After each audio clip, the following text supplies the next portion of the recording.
तो आज मैं आपको एक अनोखी रहस्यमय कहानी सुनाऊंगी। अगर आप चैनल पर नए हैं तो अभी सब्सक्राइब कर ले, क्योंकि यह मेरा दूसरा नया चैनल है। तथा कहानी पूरा देखे, अंत में एक अनोखा रहस्य छुपा है। धन्यवाद। तो सुनिए। उत्तराखंड के पवित्र केदार घाटी में मंदाकिनी नदी के किनारे बसा एक छोटा पर बहुत ही प्राचीन गांव था, देवप्रस्थ। ये गांव अपनी दुर्गम सुंदरता, ऊंचे पहाड़ों और एक बहुत ही पुराने शिव मंदिर के लिए जाना जाता था, जहां सदियों से साधु संत और भक्त शिव की आराधना करने आते थे। देवप्रस्थ के लोग बाहरी दुनिया से कटे हुए थे और उनका जीवन शिव भक्ति, प्रकृति के प्रति सम्मान और अपनी परंपराओं से बंधा था। परंतु देवप्रस्थ में एक अदृश्य समस्या पनप रही थी, स्वार्थ और व्यक्तिगत आकांक्षाओं की बढ़ती भावना। बाहरी दुनिया के प्रभाव से कुछ युवा और यहाँ तक कि कुछ परिवार भी अब अपनी सुख सुविधाओं और व्यक्तिगत लाभ को सामूहिक कल्याण से ऊपर रखने लगे थे। वे सोचते थे कि शिव केवल उनकी व्यक्तिगत इच्छाएं पूरी करेंगे और इसके लिए वे दूसरों के अधिकारों या गांव के नियमों की अनदेखी करने लगे थे। दान पुण्य तो होता था, पर उसके पीछे अक्सर व्यक्तिगत इच्छाओं की पूर्ति की कामना होती थी। गांव की वह पुरानी निस्वार्थ भावना कहीं खो रही थी। अगले श्रावण में गांव के सबसे वृद्ध और विरक्त साधु बाबा ध्याननाथ चिंतित थे। वो अक्सर देखते थे कि लोग मंदिर में आते तो हैं, पर उनकी प्रार्थनाओं में अपनी इच्छाओं की ही सूची अधिक होती है, न कि सबके कल्याण की भावना। बाबा ध्याननाथ ने श्रावण के पहले सोमवार को शिव पूजा के बाद अपनी बात रखी। उनकी आवाज में पहाड़ों सी स्थिरता और एक गहरे अनुभव की शांति थी। मेरे देवप्रस्थ के निवासियों, उन्होंने कहा, हमारा गांव शिव और प्रकृति के आशीर्वाद से घिरा है, पर क्या हम अपनी उस पुरानी निस्वार्थ भावना को खो रहे हैं जो हमें एक दूसरे से जोड़ती थी? क्या हम शिव के उस स्वरूप को भूल गए हैं जो स्वयं निस्वार्थ त्याग और परम वैराग्य के प्रतीक हैं? उनकी बात सुनकर कई लोग असहज हुए, क्योंकि वे स्वयं इस व्यक्तिगत इच्छाओं की दौड़ का हिस्सा थे। बाबा ध्याननाथ ने आगे कहा, शिव भोलेनाथ हैं, जो परम त्यागी हैं। उनकी भक्ति हमें ये सिखाती है कि सच्ची शांति और ईश्वर से जुड़ाव बाहरी भोगों में नहीं, बल्कि आंतरिक त्याग, निस्वार्थ कर्म और अपनी इच्छाओं पर नियंत्रण में निहित है। हमें अपनी आस्था को फिर से निस्वार्थता की ओर मोड़ना होगा।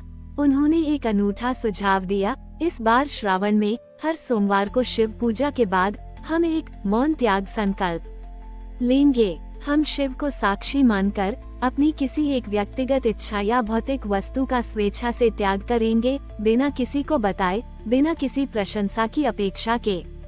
ये त्याग खाने की किसी प्रिय वस्तु का हो सकता है, किसी सुविधा का हो सकता है, या किसी आदत का हो सकता है। ये केवल त्याग नहीं होगा, बल्कि हमारी आस्था का एक मौन और निस्वार्थ समर्पण होगा। यह विचार देवप्रस्थ के लोगों के लिए बहुत कठिन था, क्योंकि वे अपनी इच्छाओं को पूरा करने के आदी थे। लेकिन बाबा ध्याननाथ के सम्मान और अपनी खोई हुई निस्वार्थ भावना को पाने की लालसा में वे सहमत हो गए। श्रावण के हर सोमवार को मौन त्याग संकल्प का पालन किया गया। गांव में गुप्त त्याग का सिलसिला शुरू हो गया। किसी ने अपनी पसंदीदा मिठाई खाना छोड़ दिया, तो किसी ने अपनी सबसे महंगी वस्तु किसी जरूरतमंद को चुपचाप दे दी।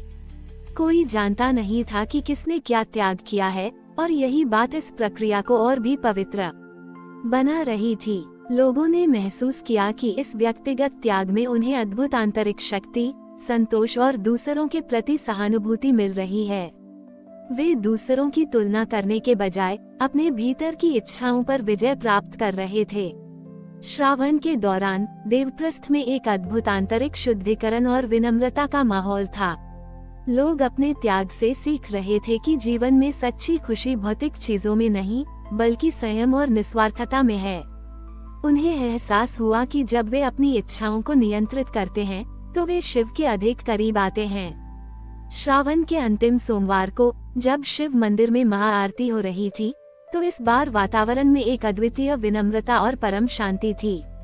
लोगों के चेहरे पर संतोष की एक नई चमक थी, जो बाहरी प्राप्ति से नहीं, बल्कि आंतरिक त्याग से आ रही थी। बाबा ध्याननाथ ने अपनी अंतिम प्रार्थना में कहा, आज हमने सीखा कि शिव महायोगी हैं, जो स्वयं सबसे बड़े त्यागी और वैरागी हैं। उनकी भक्ति हमें ये सिखाती है कि सच्ची मुक्ति और शांति वही है जहाँ कोई मोह न हो, कोई लालच न हो। जब हमारा त्याग मौन और निस्वार्थ होता है तो वह सबसे अधिक शक्तिशाली होता है। क्यों? क्योंकि तब हम वास्तव में ईश्वर से जुड़ते हैं और जीवन का सच्चा अर्थ समझते हैं। उस दिन से देवप्रस्थ अब केवल अपने प्राचीन शिव मंदिर और प्राकृतिक सुंदरता के लिए ही नहीं, बल्कि अपने मौन त्याग की परंपरा, निस्वार्थता के पुनर्जागरण और व्यक्तिगत इच्छाओं पर विजय के लिए भी जाना जाने लगा था, जहां शिव भक्ति ने उन्हें जीवन का सबसे महत्वपूर्ण पाठ सिखाया, आंतरिक त्याग और निस्वार्थ समर्पण का। देवप्रस्थ अब अपने मौन त्याग और गहरी निस्वार्थ आध्यात्मिकता के लिए जाना जाता था। बाबा ध्याननाथ की शिक्षाओं ने गांव में एक अद्भुत आंतरिक शांति स्थापित कर दी थी, जहां लोग अपनी व्यक्तिगत इच्छाओं से ऊपर उठकर सामूहिक कल्याण के लिए सोचते थे। बाबा अब बहुत वृद्ध हो चुके थे, लेकिन उनकी प्रेरणा गांव के हर कण में समा चुकी थी। परंतु इस सब के बीच एक नई चुनौती सामने आई, आध्यात्मिक अनुभवों को साझा करने और उनका दस्तावेजीकरण करने का अभाव। देवप्रस्थ में कई ऐसे साधु संत और वृद्धजन थे जिन्होंने अपने जीवन काल में अद्भुत आध्यात्मिक अनुभव प्राप्त किए थे, गहन साधनाएं की थी और शिव भक्ति के गूढ़ रहस्यों को समझा था। लेकिन इन अनुभवों को अक्सर व्यक्तिगत ही रखा जाता था या वे मौखिक परंपरा के रूप में ही एक पीढ़ी से दूसरी पीढ़ी तक जाते थे। कोई व्यवस्थित तरीका नहीं था जिससे इन अनमोल अनुभवों को सहेजा जा सके, उनका दस्तावेजीकरण किया जा सके और उन्हें व्यापक रूप से साझा किया जा सके। गांव को डर था कि ये अनमोल आध्यात्मिक अंतर्दृष्टियां कहीं समय के साथ लुप्त न हो जाएं। अगले श्रावण में जब गांव के प्रमुख लोग और बाबा ध्याननाथ के शिष्य शिव मंदिर में एकत्र हुए, तो युवा शोधकर्ता नीरव ने अपनी चिंता व्यक्त की। नीरव ने शहर में धर्मशास्त्र का अध्ययन किया था और वह देवप्रस्थ की आध्यात्मिक गहराई से बहुत प्रभावित था। गुरुदेव, नीरव ने कहा, हमने शिव की कृपा से बहुत कुछ पाया है, शांति, निस्वार्थता और आंतरिक बल। लेकिन हमारे गांव में ऐसे अनेक अनुभव हैं, ऐसी गहन साधनाएं हैं जिन्हें किसी ने लिखा नहीं है। अगर ये अनुभव लुप्त हो गए तो हमारी यह अनमोल आध्यात्मिक विरासत अधूरी रह जाएगी। हमें शिव से क्या प्रार्थना करनी चाहिए? बाबा ध्याननाथ ने मुस्कुराते हुए नीरव की ओर देखा। उनकी आंखों में वही पुरानी ज्ञान की चमक थी, पर अब उसमें एक नई समझ की भी झलक थी। उन्होंने कहा, तुम ठीक कहते हो नीरव, शिव आदि योगी हैं जिन्होंने स्वयं समस्त ज्ञान को प्रकट किया। उनकी भक्ति हमें ये सिखाती है कि ज्ञान और अनुभव को केवल प्राप्त करना ही नहीं, बल्कि उसे संरक्षित करना और दूसरों के साथ साझा करना भी उतना ही महत्वपूर्ण है। उन्होंने सुझाव दिया, इस बार श्रावण में हर सोमवार को शिव पूजा के बाद हम एक आध्यात्मिक अनुभव साझाकरण संकल्प लेंगे। हम शिव को साक्षी मानकर गांव के सभी साधु संतों, वृद्धजनों और अनुभवी भक्तों से उनके आध्यात्मिक अनुभवों, उनकी साधनाओं और शिव भक्ति के उनके गूढ़ रहस्यों को रिकॉर्ड करेंगे या लिखवाएंगे। हम एक छोटी सी टीम बनाएंगे जो इन अनुभवों को व्यवस्थित रूप से दस्तावेजीकृत करेगी। ये केवल कहानियां एकत्र करना नहीं होगा, बल्कि हमारी साझा आध्यात्मिक विरासत का विस्तार और संरक्षण होगा। यह विचार देवप्रस्थ के लोगों के लिए नया और चुनौतीपूर्ण था। साधु संत अक्सर अपने अनुभवों को निजी रखते थे और उन्हें सार्वजनिक रूप से साझा करना उनके स्वभाव में नहीं था। लेकिन बाबा ध्याननाथ के आग्रह और अपनी विरासत को बचाने की इच्छा ने उन्हें प्रेरित किया। श्रावण के हर सोमवार को आध्यात्मिक अनुभव साझाकरण संकल्प का पालन किया गया। शिव पूजा के बाद नीरव और उसकी टीम साधु संतों और वृद्ध जनों के पास जाती। वे विनम्रता से उनसे उनके अनुभव साझा करने का अनुरोध करते। धीरे धीरे लोगों ने अपनी साधनाओं के अनुभव, शिव के दर्शन और जीवन के आध्यात्मिक पाठों को साझाकरण शुरू किया। कुछ ने अपनी कहानियां सुनाई जिन्हें रिकॉर्ड किया गया, कुछ ने उन्हें लिखवाया। टीम ने इन अनुभवों को व्यवस्थित रूप से वर्गीकृत किया।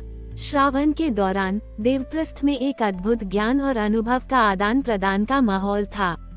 युवा पीढ़ी ने पहली बार उन अनुभवों को सुना जिन्हें वे केवल किंवदंतियों सुनते थे। बुजुर्गों को लगा कि उनकी जीवन भर की साधना अब दूसरों के काम आ रही है। उन्हें एहसास हुआ कि ज्ञान को साझा करने से वो बढ़ता ही है, घटता नहीं। श्रावण के अंतिम सोमवार को जब शिव मंदिर में महाआरती हो रही थी, तो इस बार गांव के लोगों के चेहरों पर एक गहरी समझ, कृतज्ञता और जुड़ाव की भावना थी। उन्होंने देखा कि उनकी सदियों पुरानी आध्यात्मिक विरासत अब केवल मौखिक परंपरा नहीं, बल्कि एक दस्तावेजीकृत और सहेजा गया खजाना बन चुकी थी। बाबा ध्याननाथ ने अपनी अंतिम प्रार्थना में कहा, आज हमने सीखा कि शिव ज्ञान स्वरूप हैं, जो स्वयं संपूर्ण ज्ञान का स्रोत हैं। उनकी भक्ति हमें ये सिखाती है कि हमें अपने आध्यात्मिक अनुभवों और ज्ञान को केवल अपने तक सीमित नहीं रखना चाहिए, बल्कि उसे मानवता के कल्याण के लिए साझा करना और संरक्षित करना हमारा परम धर्म है। सच्ची भक्ति वही है जो हमें अपने आध्यात्मिक खजाने को आने वाली पीढ़ियों के लिए सुरक्षित रखना सिखाए। उस दिन से देवप्रस्थ अब केवल अपने प्राचीन शिव मंदिर और मौन त्याग की परंपरा के लिए ही नहीं, बल्कि अपने आध्यात्मिक अनुभवों के सफल दस्तावेजीकरण, ज्ञान के विस्तार और एक समृद्ध आध्यात्मिक पुस्तकालय के लिए भी जाना जाने लगा था, जहां शिव भक्ति ने उन्हें अपनी आध्यात्मिक विरासत को सहेजना और उसे साझा करना सा छोटी ईख आया। अब देवप्रस्थ की यह कहानी यहीं समाप्त करते हैं। हमारी और भी आध्यात्मिक एवं अनोखी कहानियाँ देखने के लिए हमारे चैनल पर जाएं तथा धार्मिक एवं पौराणिक अनोखी कहानियाँ हमारे चैनल पर है। कृपया जाके देखें तथा हमारे चैनल को सब्सक्राइब करके रखें और वीडियो लाइक जरूर करें। धन्यवाद।